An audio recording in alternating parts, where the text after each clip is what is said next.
所以先會咁排。所以有一次突顯咗咧，呢個問責制請入嚟嗰啲人咧根本唔夠料。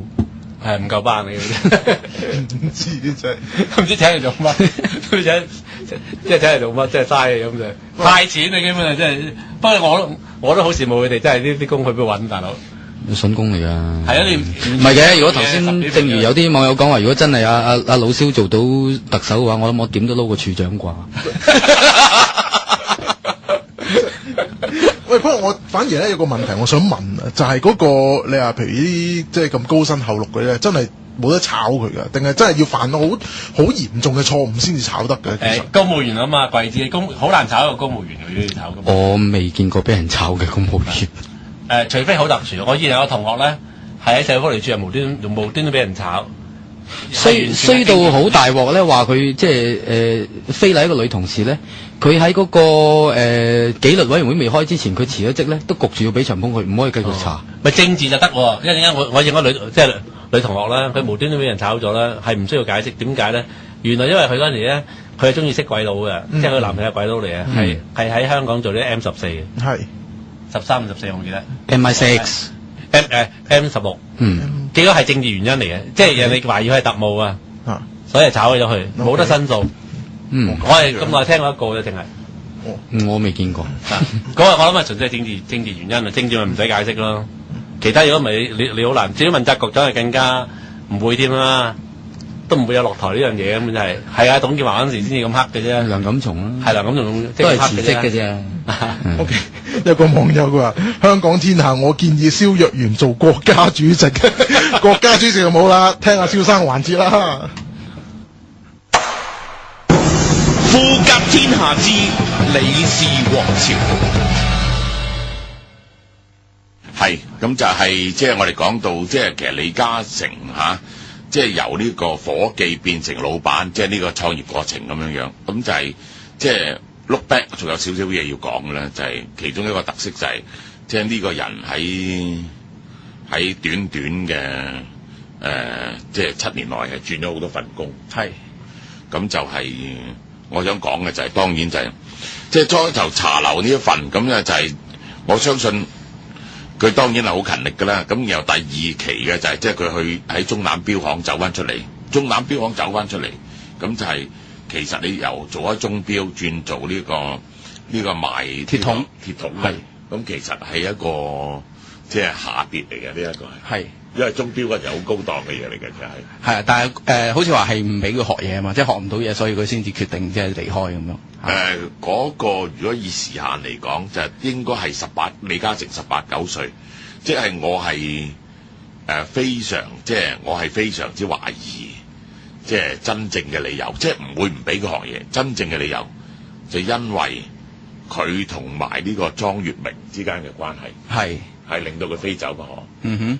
即係懷疑緊佢，即係佢莊靜鵪係睇到佢哋兩個係有啲愛情關係。係啦，冇錯啦，即係呢一個我都講話，即係呢一段咁樣嘅愛情關係啊！我喺睇咁多資料比較入邊，我覺得係即係可歌可泣㗎，其實係係，但係有好大問題。我解釋俾大家聽點解好大問題。呢個最新我睇嗰啲書咧，都對即係李嘉誠對於佢嘅外父啊、舅父兼外父啊莊靜鵪有好大嘅怨言嘅。咁就係包括第一就係呢一個，即係話佢爸爸嚟香港嘅刻，佢就冇即刻冇照顧佢哋，冇有照顧佢哋，但係就冇叫佢去中南標行度做嘢，要佢爸爸揾嘢做。咁就第二就係即係呢個李嘉誠嗰個爸爸死咗之後，佢冇即刻叫呢一個李嘉誠去嗰度做嘢，係俾佢即係揾咗一段時間嘢都揾。後來咧就有話叫佢去度做嘢，係咁，但係李嘉誠就揾多幾日，咁結果就揾咗茶樓啲揾嘢做，係咁遲啲咧佢終於入咗去做嘢。咁好啦，根據所有嘅傳記咧都講話，李嘉誠咧就係教個表妹咧就係呢一個詩詞歌，係顧問。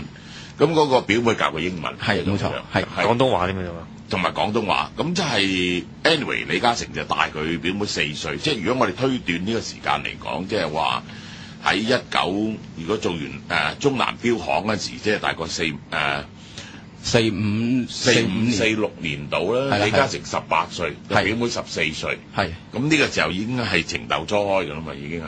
即係可能已經係有啲即係曖昧關係啦。咁但係即係嗰度講到咧，就係呢個係莊靜鵪嘅太太，即係莊月明嘅母親咧。個邱碧雲咧係先睇到佢哋可能有嘢嘅，因為可能媽媽佢比較觸覺比較敏感啲，係比較敏感啲。咁而係即係李嘉誠係因此係非離開不可嘅。咁但係呢個我 anyway，我哋暫時唔好講呢樣嘢先啦。咁另外一件就係即係好啦，由五金賣呢個石呢個鋅鐵桶就轉咗去塑膠廠。咁呢個都係好合理嘅。但係佢塑膠嗰個腰帶廠係話。連升幾級就變咗做總經理，喺幾年內19歲做咗。2年內，即係佢2年內做咗總經理。係。